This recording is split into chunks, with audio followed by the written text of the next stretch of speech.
산상수훈은 예수님께서 산에 오르사 제자들에게 무리들에게 주신 말씀이죠. 마태복음 5장부터 7장까지를 산상수훈이라고 합니다. 산상수훈은 이렇게 구조가 있습니다. 서론이 있고요. 서론은 팔복으로 시작합니다. 그래서 천국 시민 하나님의 백성의 자질과 내적인 성품 그리고 천국의 복에 대해서 서론에 설명을 하고 그리고 나서 이제 실제 세상에서 성도들이 어떤 사람들인가 세상의 빛과 소금으로 그 규정하며 그 삶에 대해서 말씀하시고 이제 성도의 삶 신앙과 또 어떻게 보면 율법으로 대표되는 신앙의 법으로 이 세상을 살아가는 것을 예수님께서 하나하나 예를 들어서 말씀을 해 주시는 것입니다. 그래서 오늘 본문에서 보면 지난주에 예수님과 율법, 예수님이 두 가지를 말씀하셨죠. 내가 율법의 완성이다. 율법은 하나님을 전혀 알지 못하던 이스라엘 백성이 하나님을 알아가고 하나님을 예배하는 법을 배우고 그래서 하나님의 백성이 되어가는 그런 그 기준과 법을 제시한 몽학 선생이라 그랬죠. 초등교사. 예수님이 오셔서 이것이 완성되었다. 내가 율법을 폐하라 온 것이 아니라 완성하라 오셨다 말씀하셨고 두 번째는 너희 의가 바리새인들과 서기관들의 의보다 나아야 된다. 율법을 나누고 규정하고 이것을 기록하고 가르치면서 이것을 철저하게 지킨다 하거든 서기관들과 바리새인들은 예수님 보실 때 형식적인 의고 또 어떤 문자적인 의지 외식적인 의지 실제로 그 내면과 그 사람에 대한 자세와 태도 관계 하나님이 보실 때 그 동기 이런 것들은 전혀 율법에 충실하지 못하다는 것입니다. 그래서 예수님께서 너희들은 예수님의 제자들은 천국 백성들은 그 율법의 그 어떤 외면 형식적이고 외적인 것만 지키는 것이 아니라 그 하나님의 율법을 정하신 그 이면 뜻과 정신까지 기억하고 지켜야 한다. 그래서 너희 의가 바리새인들과 서기관들 의보다 더 나아야 한다고 말씀을 하시는 것입니다. 그러면서 이제 오늘부터는 좀 구체적인 예를 들어 주십니다. 그래서 오늘 특별히 십계명의 제 6계명 살인하지 말라에 대해서 율법적인 해석과 예수님의 해석을 우리가 다시 한번 보도록 하겠습니다. 우리 21절 함께 봉독하도록 하겠습니다. 시작. 옛사람에게 말한 바 살인하지 말라 누구든지 살인하면 심판을 받게 되리라 하였다는 것을 너희가 들었으나 21절에 옛사람에게 말한 바로 시작되고 너희가 들었으나로 마칩니다. 옛사람들이 말하고 현재 있는 그들이 듣는 것은 무엇일까요? 율법입니다. 모세 때부터 전해 내려오고 계승되어 온 전승되어 온 이스라엘의 율법과 장로들의 전통입니다. 그들이 옛부터 전해 내려왔고 그들이 들어서 알고 있는 바 살인에 대해서 어떻게 가르치냐? 살인하지 말라라는 것입니다. 십계명이 주 6계명이죠. 출애굽기 20장, 신명기 5장에 보면 십계명이 쭉 나와 있는데 살인하지 말라 6계명입니다. 살인은 무엇인가요? 다른 사람의 목숨을 폭력적으로 취하는 것이죠. 그래서 율법의 제 6계명을 어기면 어떻게 되느냐? 21절에 보면 누구든지 살인하면 심판을 받게 되리라. 하나님의 심판이 있다는 것입니다. 그리고 하나님의 심판은 이 땅에서도 심판으로 공동체에서 집행되어야 됩니다. 그래서 율법에 의하면 출애굽기 21장, 신명기 24장에 보면 사람을 쳐 죽인 자는 반드시 죽일 것이요. 이것이 이스라엘 공동체의 율법의 형벌입니다. 살인한 자는 반드시 죽이라. 그래서 실제로 이스라엘에서 살인 사건이 일어나면 범인이 잡히면 재판을 열어서 살인한 자에게 사형이 언도되면 돌로 쳐서 죽였습니다. 죽을 때까지 돌로 치는 형벌에 처했던 것입니다. 그래서 사람들이 법이 너무 엄정하고 무서워서라도 감히 다른 사람의 생명을 함부로 취하지 못하도록 빼앗지 못하도록 하는 것이 율법입니다. 뭐 우리 법도 그렇죠. 어떤 끔찍한 살인을 저지르면 뭐 잡히고 그래서 혐의가 이제 충분히 인정되면 이제 재판을 열고 뭐 기소하고 재판 열고 그래서 뭐 사형을 구형하죠. 근데 우리나라는 몇 년 전부터 실질적인 사형 폐지국으로 알고 있습니다. 사형을 검사가 구형하기도 하고 재판장이 사형을 언도도 하는데 실제로는 집행은 안 하는 것으로 알고 있습니다. 이유는 제가 알기로는 사람의 생명을 취하는 것은 어쨌든 신의 영역이다, 이렇게 이제 뭐 법조계에서도 그 정도의 의견이 있는 것으로 알고 있습니다. 왜냐하면 실제로 어떤 사람이 살인죄를 저질러서 사형을 언도받고 집행했는데 이 사람 죽으면서 나는 무죄라고 계속 주장을 한 거예요. 근데 수십 년이 지나서 진범이 잡혔어요. 그러면 그 사람의 생명을 어떻게 보상할 것입니까? 이건 보상의 문제가 아니라 이것을 어떻게 재판부가 감당을 하겠습니까? 그래서 사형제가 존재는 하는데 실질적인 사형 폐지 국가입니다. 우리나라는. 유대인들의 율법은 엄격합니다. 살인하면 심판을 받으리라. 남의 생명을 취한 자는 자기의 생명도 빼앗기리라. 이게 율법은 이렇게 행위와 그리고 그 결과에 초점을 맞추고 있는 것입니다. 근데 제6계명에 대한 예수님의 해석은 어떠합니까? 22절 함께 봉독하겠습니다. 나는 너희에게 이르노니 형제에게 노하는 자마다 심판을 받게 되고 형제를 대하여 라가라 하는 자는 공회에 잡혀가게 되고 미련한 놈이라 하는 자는 지옥불에 들어가게 되리라. 예수님의 말씀은 아주 적극적으로 해석하셨고 매우 급진적인 해석입니다. 여러분, 율법에 의하면 살인한 자가 공회에서 재판받고 그리고 법에 따라 사형을 당하고 최종적으로 하나님의 심판, 지옥불에 떨어지는 것은 마땅한데, 근데 예수님은 뭐라 그러냐면 형제에게 노하는 자마다 하나님이 심판을 받는다는 거예요. 나아가 형제에게 분노에 찬 욕설을 하고 그를 미워하여서 그의 인격을 모독하는 굴욕적인 말을 하는 자도 하나님께서 친히 심판하신다는 겁니다. 여러분, 예수님의 해석에 따르면 저와 여러분들은 전과 살인 전과만 수십 범은 될 겁니다. 왜냐하면 우리 막 한참 사춘기 때 혈기왕성할 때 저 사람 저 인간 죽었으면 좋겠다 이런 마음 품어본 적 계시지 않습니까? 안 그러시다면 죄송합니다. 저는 좀 젊었을 때 철없을 때 그런 마음도 품은 적이 있어요. 그러니까 우리 마음으로 몇 번씩 살인을 했다는 거예요. 예수님의 율법 해석은 살인의 행위만큼이나 그 내적인 동기와 태도까지 하나님은 살피신다는 것입니다. 22절 상반절에 보면 형제에게 노하는 자마다 심판을 받게 되고, 여러분, 살인의 동기는 미워하는 마음입니다. 증오하는 마음입니다. 미워하는 마음, 증오하는 마음이 가득 차서 그것을 실행에 옮기면 살인이고요. 실행에 안 옮기면 어떻게 돼요? 예수님은 너희가 마음으로 이미 상대를 죽였다는 것입니다. 요한이 1서 3장 15절 말씀입니다. 그 형제를 미워하는 자마다 살인하는 자니 살인하는 자마다 영생이 그 속에 거하지 아니하는 것을 너희가 아느니라. 그러니까 여러분, 하나님의 심판이 있는 거예요. 형제를 미워하면 이미 살인한 자고 살인하는 자는 영생이 있을 수 없다. 22절 중반 이하에 보면 형제를 대하여 라가라 하는 자는 공회에 잡혀가게 되고 형제에 대해서 미련한 놈이라 하는 자는 지옥불에 들어가리라. 라가는 히브리어로 욕설입니다. 근데 욕설이 우리가 생각하는 그렇게 심한 욕설이 아닙니다. 무가치한 놈, 허무한 놈, 우리로 말하면 쓸데없는 놈, 세상에 쓸데없는 놈, 이 정도예요. 또한 형제에 대해서 미련한 놈, 히브리어로 모로스인데 이 단어는 라가랑 비슷한 거예요. 미련한 놈, 이 쓸데없는 놈. 이게 우리는 욕도 아니죠. 시대가 변하면서 욕도 점점 막 발전을 하는데 뭐 저만 하더라도 어렸을 때 욕 많이 먹고 자랐죠. 학교에서도 선생님도 막 욕하고 때렸으니까 뭐 거친 시대에 살았죠. 지금도 기억해 보면 참 중고등학교 학창 시절에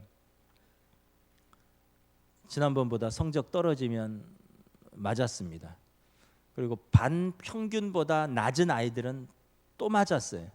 지난번보다 성적 떨어진 것은 마음 속상한데 그것 때문에 선생님한테 맞고, 반평균보다 떨어진 애들은 공부에 소질이 없어서 공부를 못하는 애들인데 그것도 서러운데 걔들은 2번 맞는 거예요. 지난번보다 떨어져서 맞고 반평균 깎아먹었다고 맞고. 참 그러면서 또 선생님이 뭐라 그럽니까? 너희는 식충이다. 세상의 반의 평균을 깎아먹는 쓰레기다. 그러면서 따라해라. 나는 식충이다. 그럼 우리는 또 나는 식충이다. 나는 쓰레기다. 나는 쓰레기다. 참 요즘 우리 학생들이 그러면 교육청에 바로 신고하고 그 선생님은 바로 퇴출일 텐데 뭐 저희 학교 다닐 때만 해도 뭐 그러면 그런가 보다 하고 자랐죠. 그러다 보니까 마음이 거친 바닥에서 아주 거칠어지는 겁니다. 예수님이 보실 때 욕설은 다른 사람을 미워하는 마음이 그 입으로 구체적으로 표현된 것입니다. 그래서 사람을 마음으로부터 미워하여 입으로 표현하니 인격적인 살인이라는 것입니다. 오늘 이 자리에 또 우리 청소년들 또 우리 청년들 함께 예배드리는데 또 우리 청소년들과 청년들도 학교 가면 막 친구들끼리 막 욕을 서슴지 않게 욕을 욕으로 아닌 것으로 알고 하는 것들도 있고요. 근데 우리가 잘 다시 생각해 봐야 합니다. 여러분들이 욕설을 내뱉을 때 먼저는 다른 사람의 인격을 모독하는 것이다. 그리고 그 다음으로는 내 인격을 내가 스스로 깎아먹는 것이다. 우리 어떤 사람은 막 욕을 찰지게 한다. 야 멋있긴 뭐가 멋있어요? 욕 찰지게 하는 게 멋있습니까? 자기 인격을 자기가 깎아먹는데 모르고 있는 거예요. 그리고 다른 사람을 인격적으로 죽이는 것이라는 걸 기억해야 됩니다. 혹시 어른들 중에 아직도 욕하는 분들이 있다면 회개하시기 바랍니다. 인격이 성숙하고 나이가 그만큼 들었고 신앙생활이 그렇게 지났는데 욕을 하면 여러분 과연 예수님의 말씀을 우리가 어떻게 받아들이고 있는가라는 것입니다. 특별히 사랑하는 가족들 간에 여러분 아무리 화가 나도 선을 넘지 마시기를 부탁드립니다. 사랑하는 가족들, 편한 가족이라도 해야 될 말과 하지 말아야 될 말이 있습니다.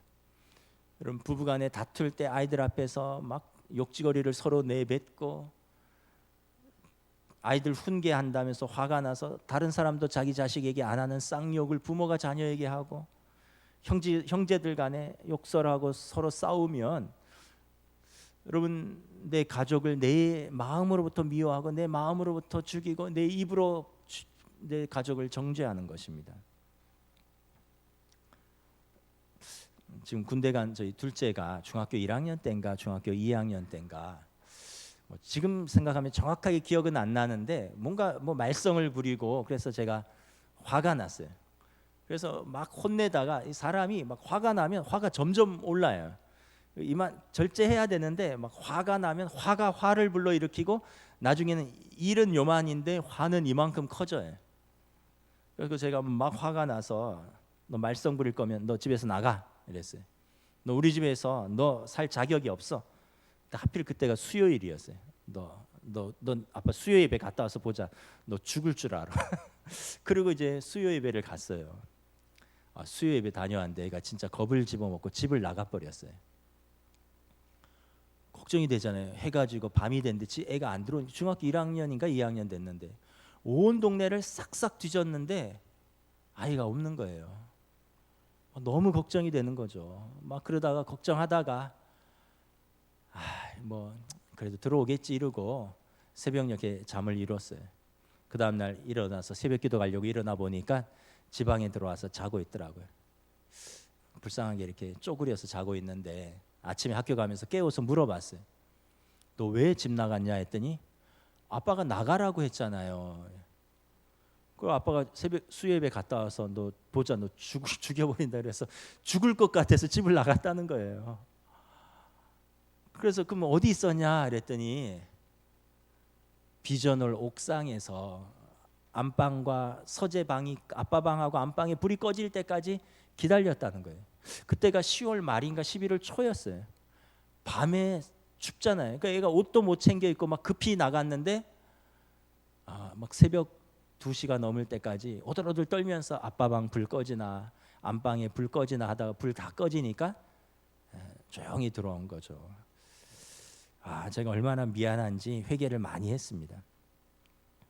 그래서 결심한 것이 있습니다. 아무리 화나도 애들한테 집 나가라고 하지는 말아야겠다. 진짜 나가면 여러분 부모가 어떻게 감당을 하겠습니까? 안 그래도 때가 되면 알아서 집을 나갈 텐데 군대도 집을 나가는 거고 결혼해도 집을 나가는 거고 그러면 아쉽고 보고 싶은데 뭐 그 초등학교 중학교 때부터 집 나가라 하면 안 되겠죠. 또 부모들이 죽어버려라 이런 얘기도 절대 하면 안 되는 거예요. 집 나가라, 막 죽여버리겠다, 죽어버려라 이런 얘기하면 절대 안 되는 거죠. 화가 나도. 그러다 진짜 나가고 진짜 죽으면 부모들이 어떻게 책임지겠습니까? 평생 그 짐을 짓고 어떻게 살겠습니까? 그러니까 여러분, 사랑하는 가족들 간에 아무리 화가 나도 선을 넘지 말아야 됩니다. 아무리 편한 가족이라도 하지 말아야 할 것과 해야 할 말이 있는 거죠. 언젠가 그 은퇴한 운동선수가 은퇴한 운동선수 인터뷰를 봤는데 이분이 이제 은퇴 기자회견에서 외국 사람이에요. 제 이름을 잊어버렸는데 그분 별명이 야구 선수인데 항상 웃어요. 이게 실력도 좋지만 항상 웃는 얼굴이에요. 그래서 미스터 스마일인가. 그래서 왜 당신은 그렇게 이렇게 사람들에게 좋은 평판을 얻고 이렇게 항상 웃습니까? 했더니 그분이 뭐라 그랬냐면, 언젠가 그 경기하다가 뭐 투수가 던진 공에 맞았는지 그래갖고는 자기가 그 화가 나서 헬멧을 집어 던지고 투수에게 달려들어서 주먹을 휘두르고 벤치 클리어링이 일어나서 양쪽 벤치가 다 일어나서 선수들이 막 주먹 다짐을 하는데 그게 그 다음날 신문에 대문짝하게 실렸다는 거예요. 그 다음날 신문에 자기가 얼굴에 무서운 표정으로 일그러뜨리면서 상대방의 얼굴에 주먹을 날리는 사진이 전 세계 신문에 다 실렸다는 거예요. 그걸 보면서 너무 창피하다. 자기가 화난 모습을 자기가 한 번도 본 적이 없대요. 자기 화난 걸. 여러분 숱하게 화내지만 여러분들이 화난 모습 막 화내면서 거울 보진 않잖아요. 그 자기가 화나는 모습을 못 봐요. 남의 화난 모습 매일 보는데, 근데 자기가 자기의 화난 모습을 보니까 못 봐주겠다라는 거죠. 그래서 결심했다는 거예요. 그러지 말아야지. 여러분 한번 저와 여러분들도 한번 좋은 연습일 것 같아요. 요즘은 다 휴대폰 있잖아요. 아이들한테 말해 주십시오. 야, 아빠 화나거나 엄마 화내서 소리 지를 때 너네 휴대폰 들어서 영상 찍어라. 화 안 낼게. 나중에 한번 보려고 그래. 한번 그렇게 얘기해 보세요. 그러면 막 화내는데 아이들이 휴대폰 꺼내면은 영상 찍어 화도 못 낼 뿐더러 나중에 한번 보셔요. 가관일 겁니다. 이성을 잃었을 겁니다. 내가 알던 내가 아니에요. 내가 아는 그 표정이 아니에요. 예수님의 율법 해석은 행위 이면에 있는 내적인 동기와 태도까지 확대해서 적용하는 것입니다. 사람의 중심을 보시는 하나님은 우리가 살인이라는 행위만큼이나 우리가 형제에 대한 그 내적인 동기와 태도까지 살피신다는 것을 말씀하시는 것입니다. 그래서 예수님이 제자들에게 말씀하시는 율법 해석과 적용은 20절에 나타나 있습니다. 지난주 말씀인데 20절 우리 다시 한번 봉독하겠습니다. 시작. 내가 너희에게 이르노니 너희 의가 서기관과 바리새인보다 더 낫지 못하면 결코 천국에 들어가지 못하리라. 예수님의 말씀에 순종하면서 사는 제자들의 삶은 율법을 잘 알고 잘 지킨다고 하는, 그러나 실제로 삶에서는 전혀 율법의 말씀대로 살지 못하는 바리새인들과 서기관들, 그런 그냥 형식적인 신앙인들, 종교인들이 아니라 우리는 더 신앙적인 진실된 신앙인이 되어야 한다라는 것입니다. 그래서 몇 가지 적용점을 친절하게 말씀해 주십니다. 23절 24절 봉독하겠습니다. 시작. 그러므로 예물을 제단에 드리려다가 거기서 내 형제에게 원망 들을 만한 일이 있는 것이 생각나거든 예물을 제단 앞에 두고 먼저 와서 형제와 화목하고 그 후에 와서 예물을 드리라. 저는 이 말씀을 두 가지로 나누어서 해석을 하고자 합니다. 첫째는 믿음 있는 사람이 형제들 간에 가족 간의 불화를 먼저 해소하라는 것입니다. 23절에 보면 예배드리다가, 그러니까 제물을 드리다가 예배드리다가 내 형제에게 원망 들을 만한 일이 생각나거든. 생각난다라는 것입니다. 여러분 성령님은 어떤 분이십니까? 보혜사라 그러셨잖아요. 우리 곁에서 우리와 함께 하시며 우리로 하여금 예수님의 말씀을 생각나게 하고 우리로 하여금 예수님의 말씀을 가르치시는 진리의 영이십니다. 그러니까 우리가 예배자로서 하나님 앞에 서 있으면 성령님이 우리로 하여금 생각나게 하신다는 겁니다. 내가 형제에게 뭘 잘못했는가? 그리고 내 형제는 나에게 무엇을 잘못했는가? 이걸 생각나게 하는 거죠. 그러면 생각하고 성찰하고 이것이 인간이 동물과 다른 거잖아요. 더 하물며 우리가 신앙인인데 성령님께서 우리로 하여금 생각나게 하신다는 것입니다. 우리가 예수님의 제자이지만 육신을 가지고 혈기를 가진 인간인지라 가족 간의 다툼과 갈등이 있고 화를 낼 수도 있습니다. 그런데 예수님은 예배하다가 기도하다가 묵상하다가 성령의 인도하심을 받아서 생각나면 네가 먼저 화해해라, 네가 먼저 용서해라, 네가 먼저 용서를 구하라 라는 것입니다. 그러니까 믿음이 있는 사람이 먼저 순종하라는 것입니다. 여러분, 가족들 간의 자존심이 뭐가 중요합니까? 가족인데 화나서 서로 으르렁거리다가 또는 가족인데 서로 불편하게 입 꼭 닫고 남처럼 사는 것이 지옥입니까? 천국입니까? 저는 이렇게 생각합니다. 더 믿음 있는 사람이, 더 성숙한 사람이, 더 그릇이 큰 사람이 먼저 화해하고 양보하고 먼저 용서하고 용서를 구하는 것이 맞습니다. 여러분, 가족인데 내 자존심이 뭐가 그렇게 중요합니까? 아버지 자존심이 뭐가 중요해요? 가족들 앞에서 남편 자존심이 뭐가 그렇게 중요해요? 여러분, 내 자존심과 가족 중에서 뭐가 더 중요합니까? 남자의 자존심 지키려다가 아내의 마음에 오랫도록 상하는 것이 맞습니까?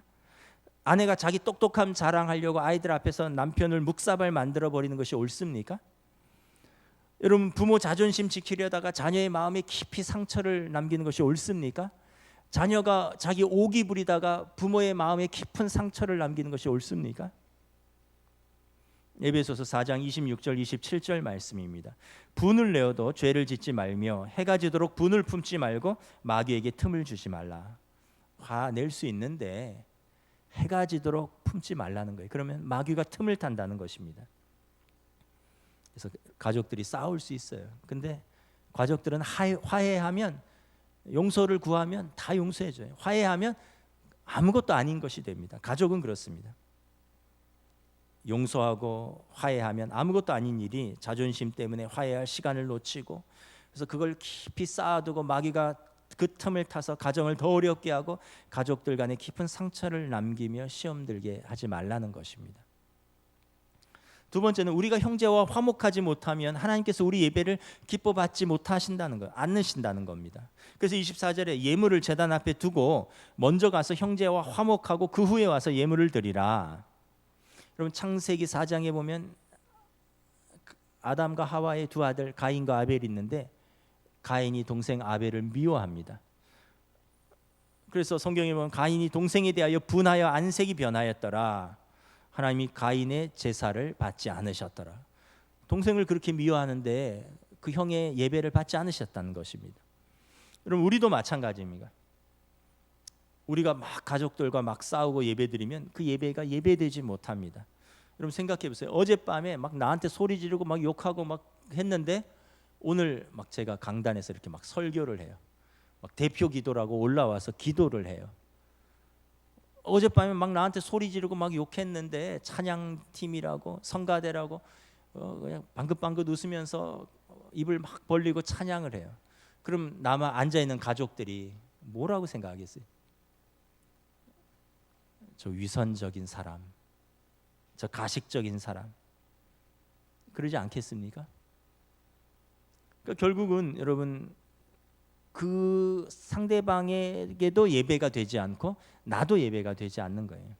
영적인 성도들 간에도 동일합니다. 나 때문에 누가 시험 들거나 아니면 누구 때문에 내가 시험 들면 서로 예배가 안 되는 거예요. 나 때문에 누가 시험 들었다 그러면 얼른 해소해야 됩니다. 풀어야 됩니다. 내가 그 사람의 예배를 방해하고 있는 것입니다. 그러니까 화내는 문제는 단순한 감정적인 문제가 아니에요. 개인과의 관계로 끝나는 게 아니에요. 이것은 영적인 문제고 하나님과 나와의 문제, 하나님과 그 사람의 문제의 관계에 내가 아주 심각하게 악영향을 미치는 것입니다. 그래서 우리의 혈기가 하나님의 영광을 가리우고 우리의 혈기가 다른 사람으로 하여금 예배를 예배되지 못하게 한다는 것입니다. 그래서 야고보서 1장 20절에 사람의 성내는 것이 하나님의 의를 이루지 못함이라. 말씀하고 있는 것입니다. 그래서 저도 부부싸움 하기도 하는데 하면 수요일 이후에는 잘 안 하려고 해요.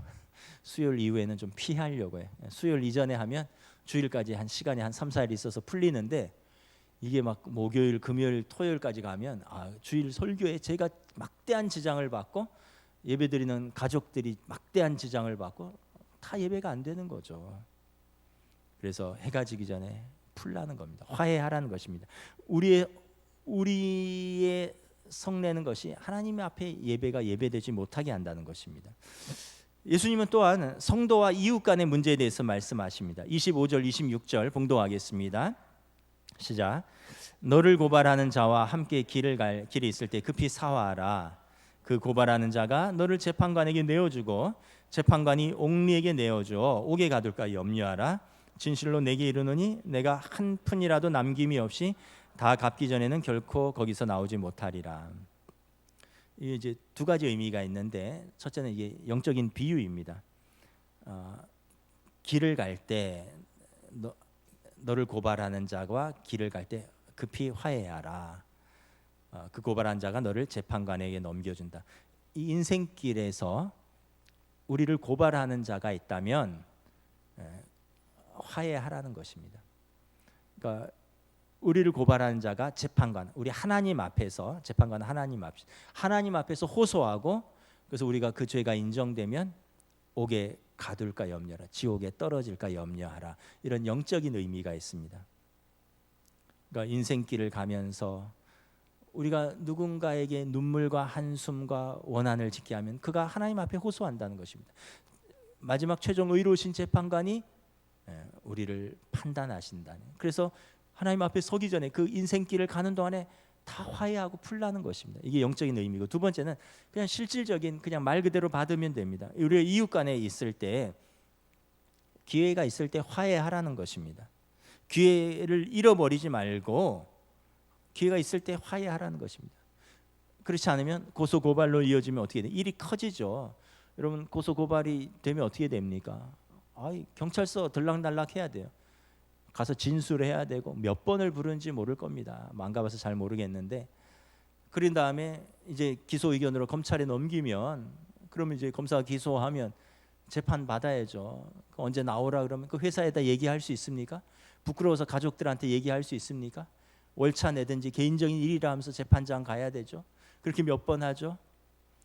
민사는 1년으로 안 끝납니다. 3, 4년 몇 년씩 갈 수 있어요. 그러면서 변호사 사야죠, 비용 들어가죠, 시간 들어가죠, 에너지 들어가죠. 그러다 재판에 지면 어떻게 해요? 상대방 비용까지 다 물어줘야 되는 거예요. 그러다 벌금 맞고 감옥 가고 전과 남고, 얼마나 큰 손해냐는 거예요. 그 전에 화해하라는 거예요. 제가 언젠가 그 협상에 관한 그런 글을 읽었습니다.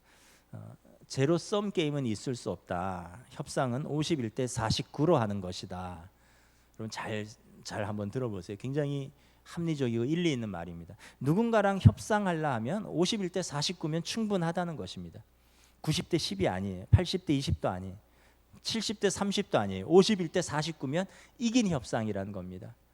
나랑 협상하는 그 상대방 카운터 파트너의 자존심을 세워주라는 거예요. 그 사람의 그 명분을 세워주라는 거예요. 그리고 나는 51만 가져가면, 그럼 그 사람이 49 가져가면 내가 이긴 협상이라는 거예요. 내가 실리를 얻은 거라는 거예요. 근데 우리는 그렇게 못해요. 다 가져가야 돼요. 명분도 이겨야 되고 자존심도 이겨야 되고 실리도 다 챙겨야 되고. 그럼 상대방이 뭐하러 협상을 합니까? 명분도 자존심도 실리도 다 망가지는데 그 사람이 왜 나랑 협상을 합니까? 그게 협상하는 기본 자세가 안 돼 있다는 거죠. 51대 49면 충분하다. 여러분 가족 간에도 그렇고, 여러분 이웃 간에도 그렇고, 사업상에도 그렇고 다른 사람을 세워줘야 됩니다. 인정해줘야 되는 거죠. 내 가족도 내 뜻대로 안 되는데 하물며 남을 내 뜻대로 여러분 어떻게 하겠습니까? 로마서 12장 19절에서 20절 말씀입니다. 할 수 있거든 너희로서는 모든 사람과 더불어 화목하라. 너희가 친히 원수를 갚지 말고 하나님의 진노하심에 맡기라. 기록되었으되 원수 갚는 것이 내게 있으니 내가 갚으리라고 주께서 말씀하시니라. 하나님이 다 알고 계신다는 거예요. 우리의 억울한 거, 우리 사정 다 알고 계시고요. 그래서 원수를 우리가 직접 갚지 말고 하나님께 맡기라. 진노하시는 하나님이 나를 신원하시리라. 그래서 우리는 할 수 있거든 모든 사람과 더불어 화목하라는 거예요. 우리가 친히 원수 갚는 사람이 아니라 우리는 공의의 하나님을 믿고 선으로 악을 이기는 사람들이다라는 것입니다. 여러분, 다윗과 사울을 아시잖아요. 대표적인 사람이 다윗이잖아요. 사울이 자기를 죽이려고 쫓아다니는데 다윗이 사울을 죽일 기회가 2번이나 있었습니다. 성경에 보면 거의 무방비 상태로 있는 다윗이 2번이나 죽일 수 있었습니다. 그건 정당방위인데도 그럼에도 다윗이 죽이지 않습니다. 하나님이 아신다. 하나님이 심판하신다. 다윗이 친히 자기 손으로 사울을 원수 갚지 않았습니다. 만약 다윗이 사울을 죽였다면 이스라엘의 왕이 될 수 있었을까요? 못 되었을 것입니다. 신하가 왕을 죽인 영모에 가담한 사람이 되었습니다. 반역자가 될 것입니다. 실제로 다윗 왕은 사울 왕이 블레셋과의 전투에서 전사하고 왕권을 잡았는데 12지파 중에 2지파만 다윗을 인정하고 10지파는 7년 동안 다윗을 왕으로 인정하지 않았습니다. 7년 후에 나서 12지파가 다 다윗을 왕으로 인정하고 왕으로 세웠던 것입니다. 다윗이 사울에게 사사로이 원수를 다 갚았다면 다윗은 절대 이스라엘의 왕이 되지 못했을 것입니다. 여러분, 우리는 선으로 악을 이기는 사람이, 공의의 하나님을 믿고 선으로 악을 믿는 하나님의 말씀을 붙드는 거예요. 여러분, 생각해 보세요. 우리가 이웃과 분쟁한다면 전도가 되겠습니까? 여러분, 교회가 세상에 대해서 무례하다면 무례한 기독교가 세상에서 환영을 받겠습니까? 우리는 언제나 주님을 따라서 겸손과 섬김과 사랑을 붙들고 사는 사람들인 것입니다. 이게 성도고 이게 교회인 것이죠. 예수님께서 마태복음 6장에서 우리에게 기도를 가르쳐 주셨습니다. 우리가 우리에게 죄 지은 자를 사하여 준 것 같이 우리 죄를 사하여 주시옵고, 예수님이 하나님이 우리 죄를 다 용서해 주시지 않았느냐, 너희도 너희에게 지은 죄를 용서해라. 그리고 우리도 하나님 앞에 기도하잖아요. 잘못했을 때 하나님, 내가 우리에게 잘못한 사람을 용서하여 주었습니다. 하나님, 나의 죄를 용서하여 주시옵소서. 예수님이 우리에게 가르쳐 주신 기도입니다. 말씀을 정리하겠습니다. 내가 너희에게 이르노니 너희 의가 서기관과 바리새인보다 더 낫지 못하면 결코 천국에 들어가지 못하리라. 하나님의 백성의 의는 하나님의 말씀에 대한 온전하고 참된 내적인 의이고, 그리고 거기에 대한 실제적인 순종일 줄 믿습니다. 찬양하시겠습니다. 찬송가 286